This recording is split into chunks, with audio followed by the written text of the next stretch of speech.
Здравствуй, дорогой Крым! В эфире самое крымское в мире радио «Крым Реалии» и я, его ведущий Сергей Громенко. Слушайте нас на средних волнах АМ на частоте 549 кГц в 8:35 и 13:10 на полуострове, в 7:35 и 12:10 по времени материковой части Украины. Крымчане могут бесплатно звонить в эфир по телефону 8 800 10 06 926, жители материковой Украины 044 490 29 05. Поехали! Тема дня.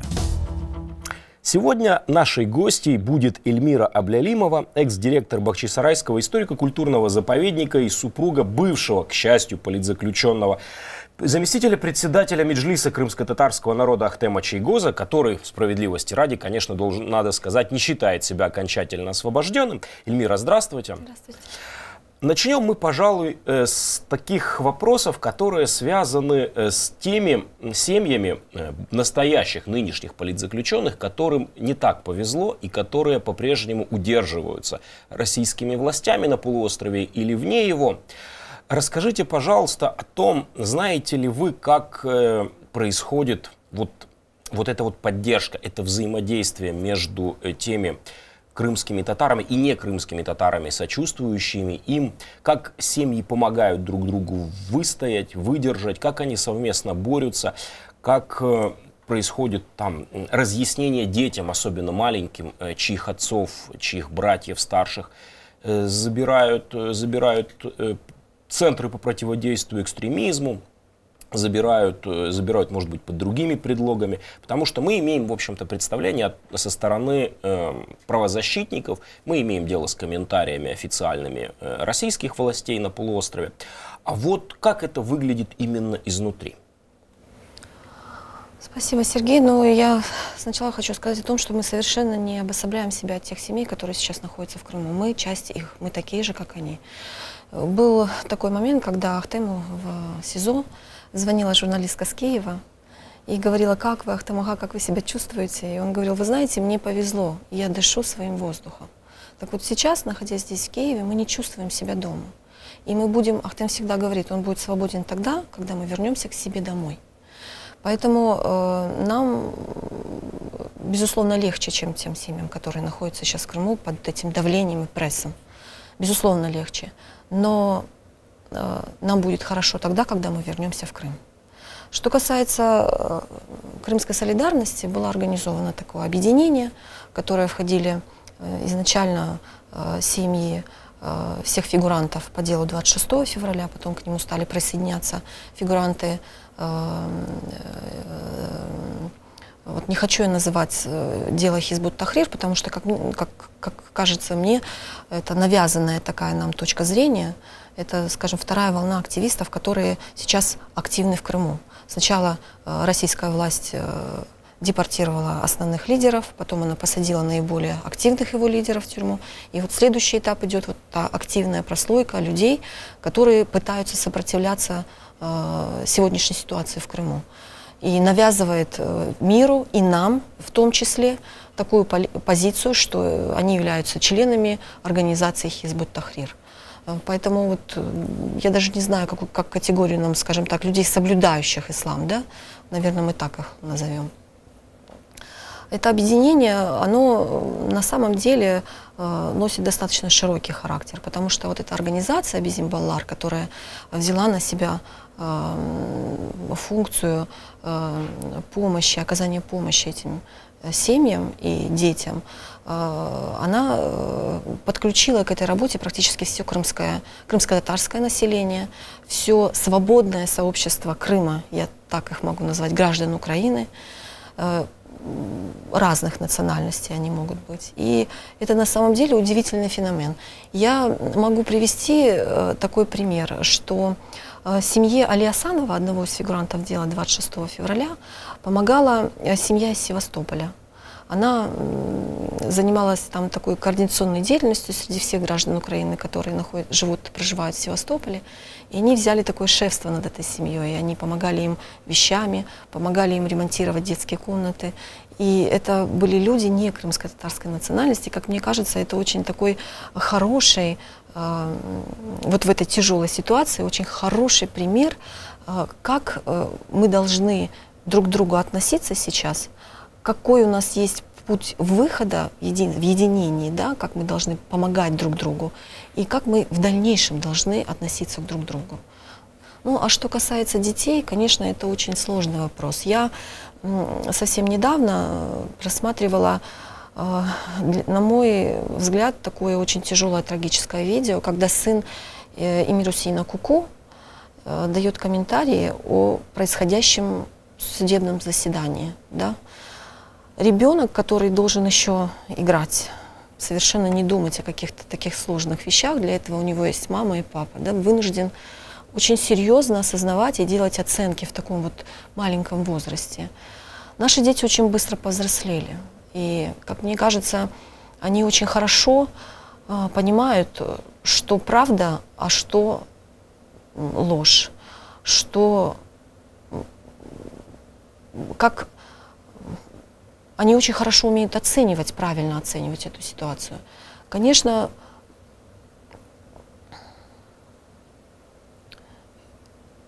так не должно быть. Но, наверное, это нашим детям легче, чем детям наших родителей, которых просто в вагоны закидывали и вывозили в места ссылки. У нас очень сильный народ, у нас очень сильная генетическая память. Я думаю, что мы это выстоим тоже.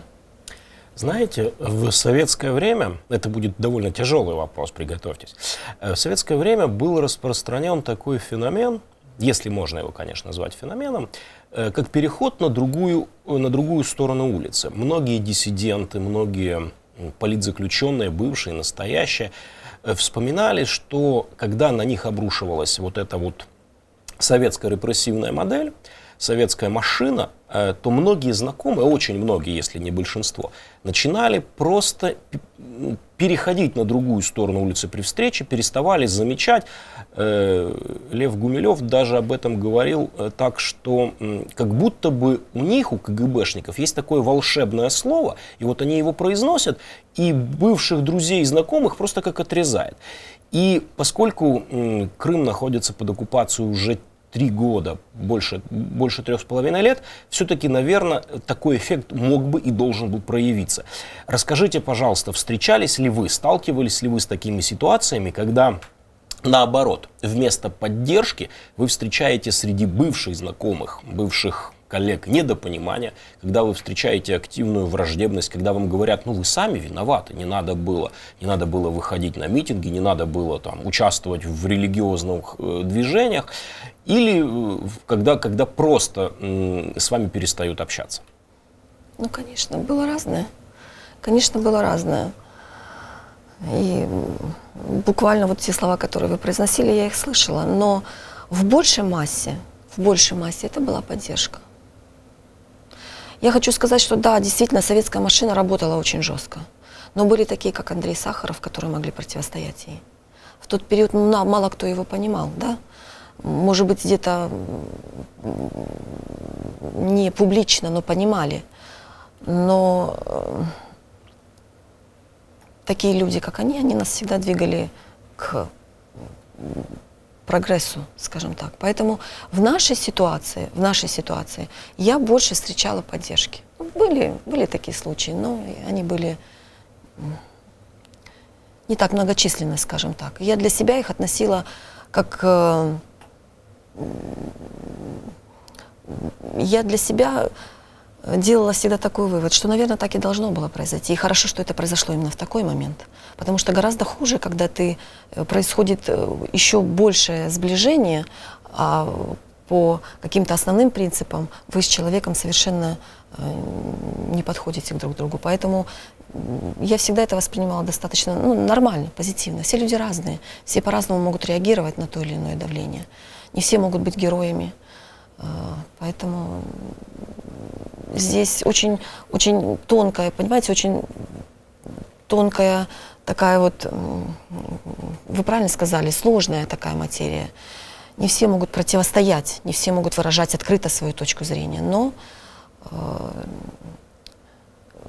я узнаю, и это я прошла, что поддержки всегда было больше. Эти семьи, семьи, которые на сегодняшний день находятся в Крыму, они эту поддержку ощущают и чувствуют.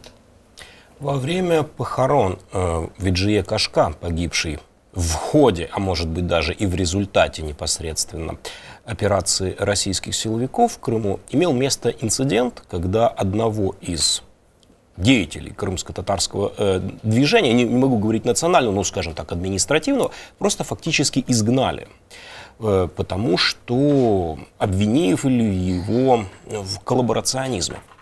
Вот как на сегодняшний день видится вот эта ситуация изнутри, когда какие-то представители крымских татар не просто работают внутри государственной машины, а занимают ответственные должности, когда они избираются там в Государственную Думу, когда они занимают министерские или равные министерским посты. Как складываются отношения между этими людьми и их семьями и остальными крымскими татарами? Можно ли говорить о том, что происходит какого-то рода бойкот коллаборационистов, или я сгущаю краски? Нет, вы абсолютно не сгущаете краски. Вот это как раз-таки ситуация, вот этот случай, когда изгнали Искендера Белялова с джиназе, с похорон Виджия Кашка, это вот яркий пример того, как относятся крымские татары к подобным личностям. Это было всегда.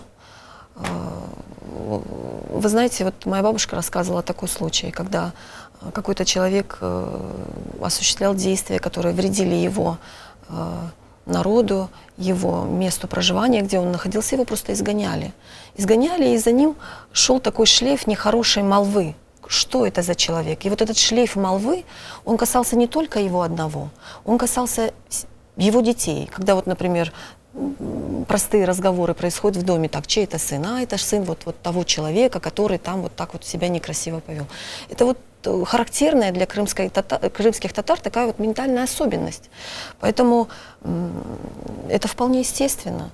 Люди становятся изгоями, они никогда не станут своими в той среде, в которой они хотят стать своими, и, к сожалению, станут чужими в своей среде, в крымско-татарской. Вот это закономерность такая, сложившаяся. Это радио Крым Реали. Если вы что-то упустили, заходите на наш сайт, читайте наши материалы, смотрите прямые трансляции эфиров, пишите нам в Твиттере, предлагайте свои темы программ, а мы вернемся в эфир буквально через несколько секунд. Каждый будний день ведущие радио Крым Реалии информируют крымчан о самых важных событиях на полуострове и в мире. Возвращаемся в студию радио Крым Реалии. Я Сергей Громенко.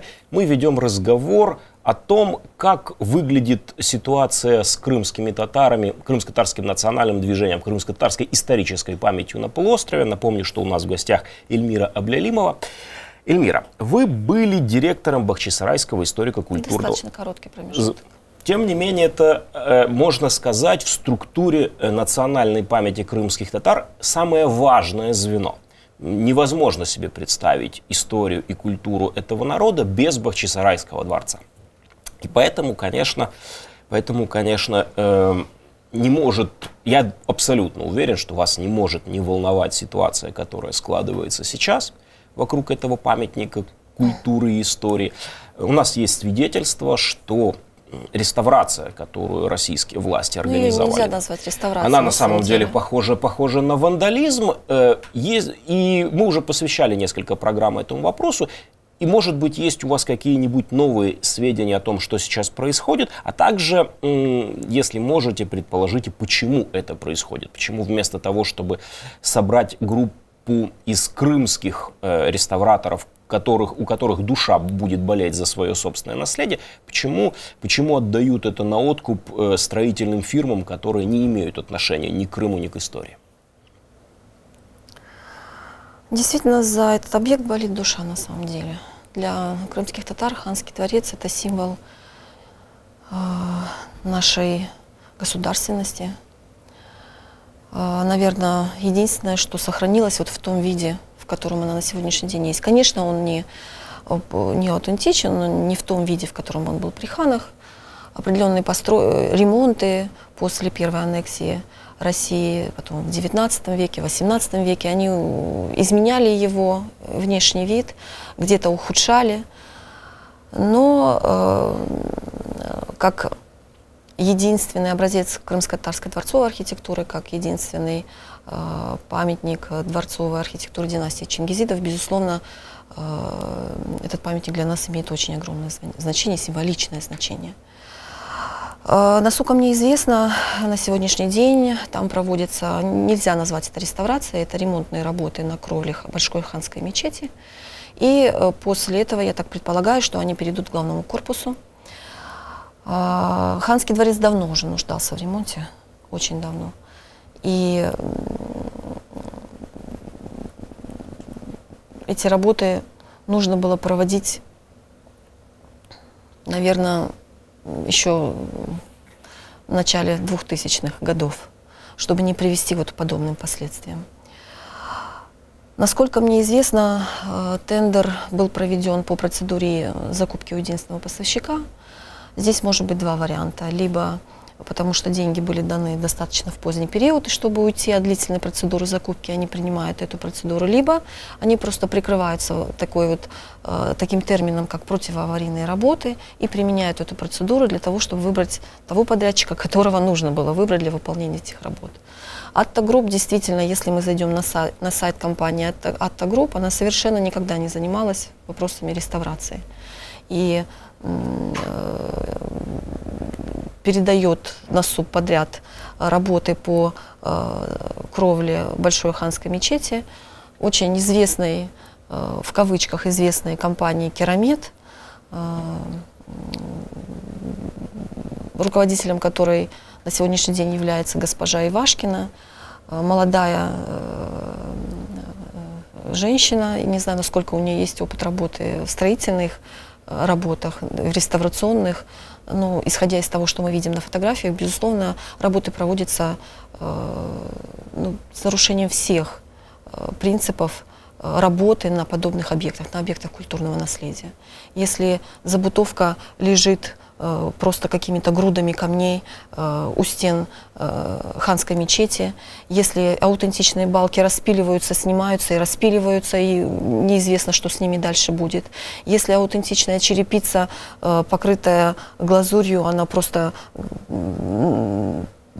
складируется, и предполагается заменить аутентичную черепицу на итальянскую, и руководители заповедника, руководители комитета по охране культурного наследия Крыма и строительная организация совершенно не видят разницы между аутентичной черепицей и итальянской черепицей в данной ситуации. Безусловно, это, как мне кажется, речь идет о преступлении. Преступлении в отношении культурного наследия крымско-татарского народа и общемирового культурного наследия.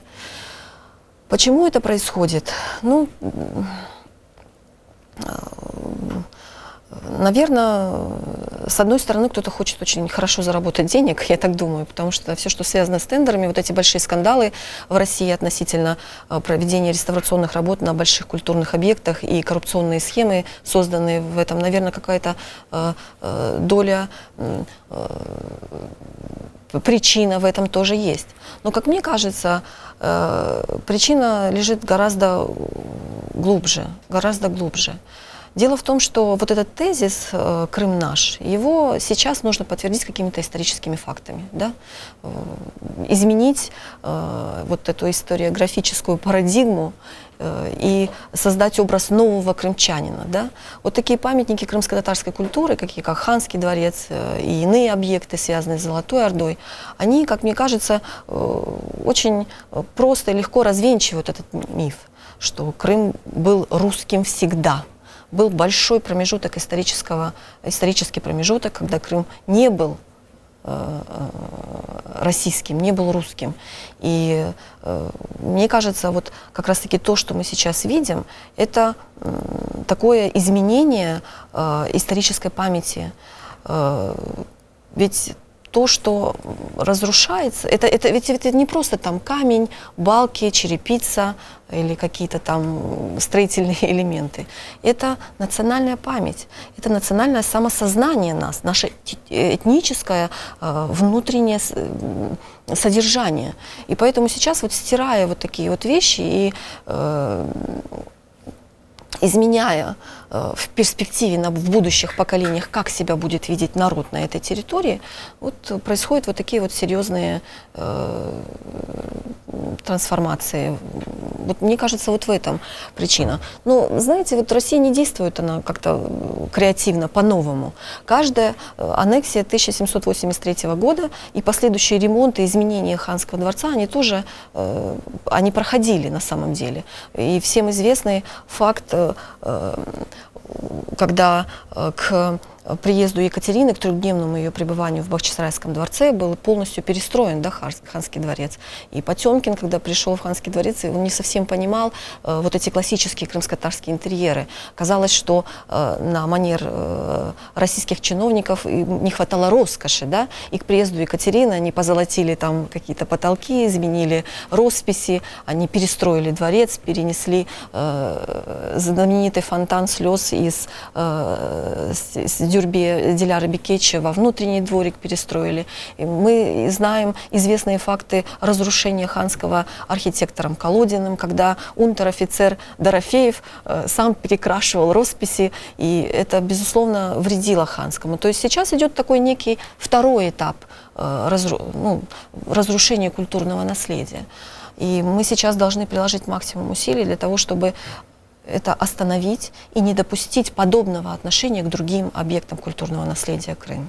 Раз уже мы затронули эту тему, последние несколько лет, особенно в последний год, Россия проводит довольно внушительную по масштабам и по затраченным средствам гуманитарную интервенцию на территорию Крыма. Речь идет о постановке новых памятников, причем даже такого масштаба, которого в России, в самой континентальной, нет. Это и памятник Большой Тройке, это и памятник Александру Третьему, открытие которого попало во все мировые газеты. Это несколько бюстов Николаю II, объявление Керчи древнейшим городом России, определенные там своеобразные находки, которые сделаны при прокладывании федеральной трассы Таврида. И вот после этого всего, или вровень со всем этим, разрушение Бахчисарайского дворца, введение новых уроков истории, вернее даже не истории, введение новых уроков гражданского знания, если это можно так назвать, пока пилотного, но тем не менее ежемесячно в Российской Федерации должны проходить такие уроки, они будут проходить и на территории Крыма. Раньше они проходили раз в год, на 18 марта. Как хорошо прошло присоединение Крыма к России, как все счастливы и довольны, теперь планируют делать ежемесячно. И вот в связи с вот этим всем, в связи с потоком вполне себе тенденциозных материалов и выставок в крымских музеях, как крымские татары внутри своей среды борются с этой российской гуманитарной интервенцией, с этим, пусть мы назовем это грубо переписыванием истории, на самом деле корректировкой нужных моментов в нужном ключе. Ведь в отсутствие своих государственных структур, в отсутствие там, СМИ на полуострове и многих других вещей, как уберечь подрастающее поколение от того, что им будут говорить в школах, если нет учебников и нельзя свободно издавать книги? Вы знаете, я, наверное, приведу такой пример. Я совершенно недавно тоже смотрела результаты исследования, вот как раз-таки по этой тематике, которую вы подняли. Так вот, крымские татары закрылись.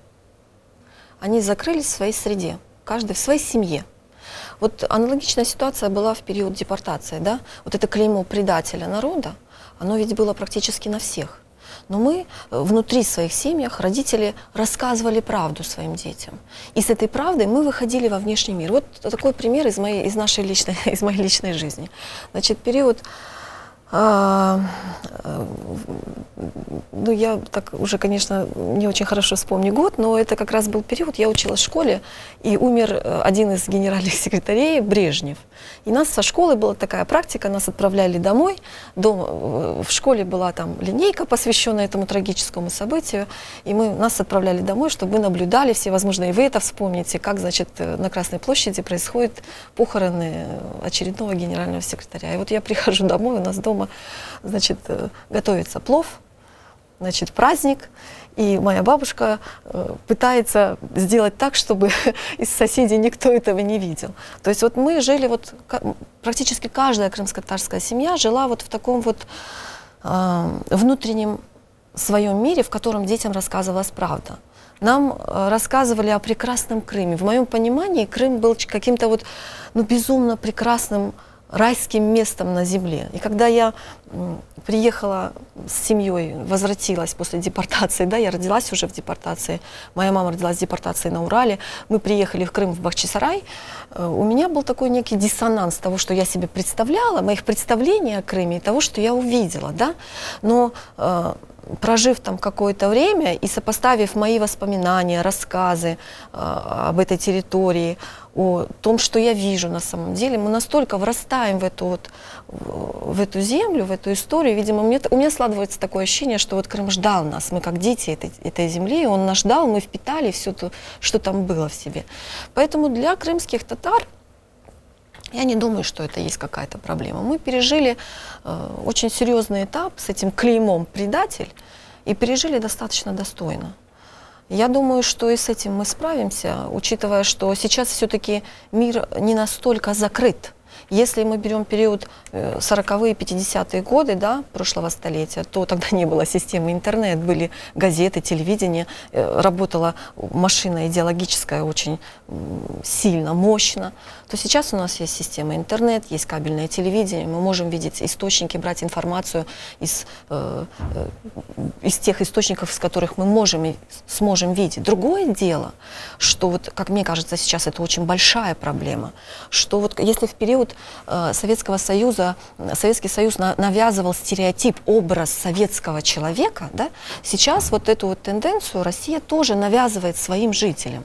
И это происходит практически на каждом этапе становления этого человека. Он рождается, идет в детский сад, в детском саде проводятся какие-то, да, там, занятия, которые тоже идут с какой-то идеологической нагрузкой.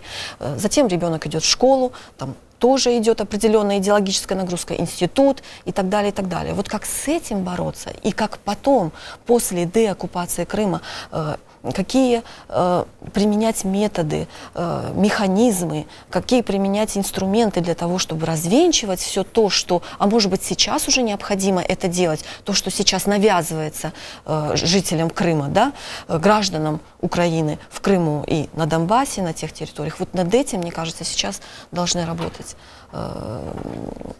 специалисты Украины, историки, политологи, психологи, ну, широкий достаточно спектр, специалистов, которые должны разработать механизмы, как мы дальше будем поступать вот, с тем, что у нас мы будем иметь на тот период. Аналогичная ситуация была ведь и на Западной Украине. Поэтому я думаю, что у крымских татар достаточно сильная способность противостоять тому, что внешне навязывается. И последний вопрос, буквально там на 1 минуту. Не оставил ли попыток Ахтем Чийгоз вернуться на территорию Крыма? И если да, то что этому препятствует? Безусловно, нет. Наша задача вернуться домой.